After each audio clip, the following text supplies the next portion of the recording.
Assalamualaikum warahmatullahi wabarakatuh. Pertama-tama yang kami hormati selaku dosen pengampu mata kuliah pendidikan agama yaitu Pak Rizkon Haironi. Di sini kami dari kelompok 9 ingin mempresentasikan tentang lembaga keuangan syariah non perbankan. Di sini kami beranggotakan 3 orang. Yang pertama itu ada saya sendiri yaitu Salsabila Putri Lutfitasari, kemudian yang kedua ada Syakila Arzil, dan kemudian ada Maria Ika Amalia. Baik, kita langsung lanjut saja ke materi. Materi pertama yaitu tentang reksadana syariah. Jadi pengertian reksadana syariah ialah wadah untuk menghimpun dana masyarakat yang dikelola oleh manajer investasi untuk diinvestasikan ke dalam instrumen surat berharga seperti saham, obligasi, dan instrumen pasar uang yang seluruhnya harus sesuai dengan prinsip syariah Islam. Nah, jadi investasi ini tidak mengandung unsur riba atau bunga, kemudian maisir, yaitu judi, dan juga goror, ketidakpastian. Selanjutnya ada dasar hukum reksadana syariah.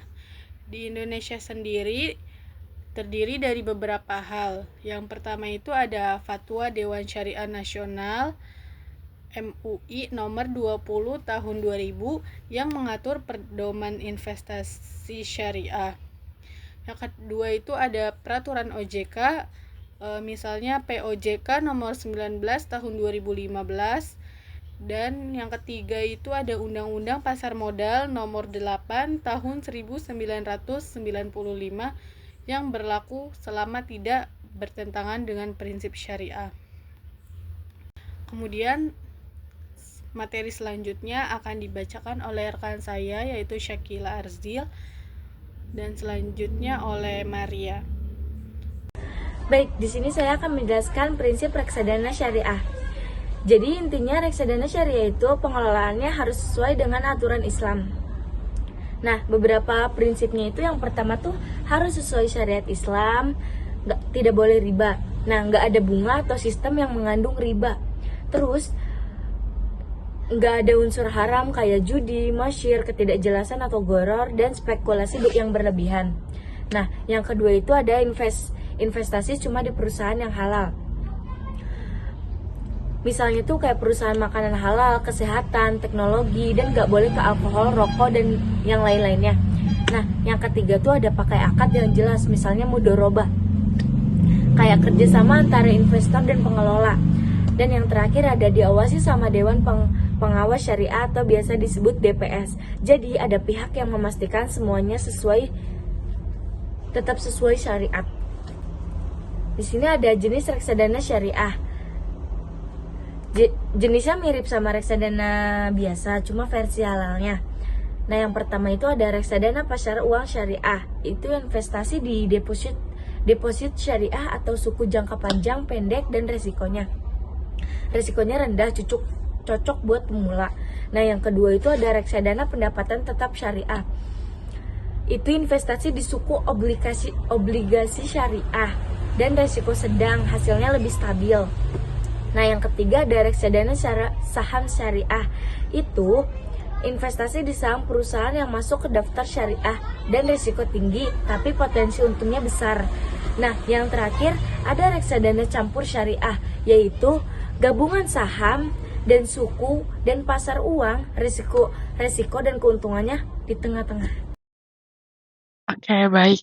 Setelah kita tahu apa itu reksadana syariah, apa saja dasar hukum reksadana syariah di Indonesia, prinsip-prinsip dan juga jenis-jenisnya, sekarang kita akan membahas tentang keuntungan dari reksadana syariah. Pada slide ini, kita membahas keuntungan dari reksadana syariah. Pertama, reksadana syariah dijalankan sesuai prinsip Islam sehingga bebas dari riba, gharar, dan maisir. Kedua, dana yang kita investasikan akan dikelola oleh manajer investasi yang profesional, jadi cocok untuk investor pemula.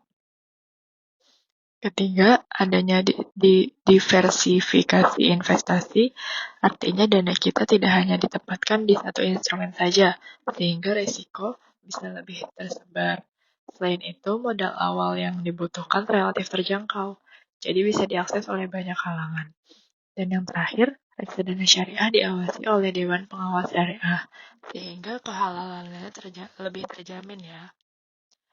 Slide berikutnya, ada kerugian reksadana syariah. Selanjutnya kita masuk ke kerugian reksadana syariah.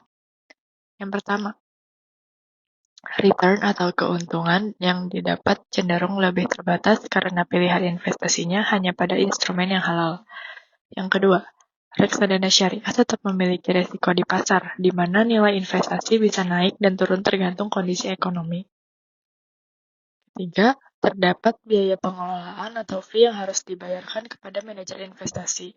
Dan yang terakhir, pilihan investasi lebih terbatas dibandingkan reksadana konvensional karena harus sesuai dengan prinsip syariah. Slide berikutnya, kita akan membahas perbedaan dari sisi prinsip dan tujuan.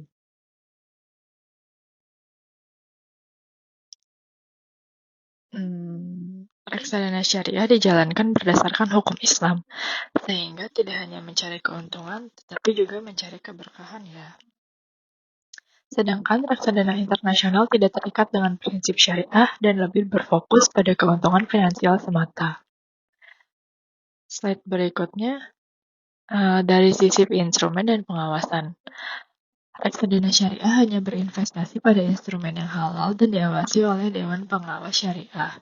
Sedangkan reksadana internasional dapat berinvestigasi di berbagai sektor global tanpa batasan syariah dan tidak memiliki pengawasan khusus seperti DPS. Slide terakhir, perbedaan dari segi cakupan dan segi resikonya.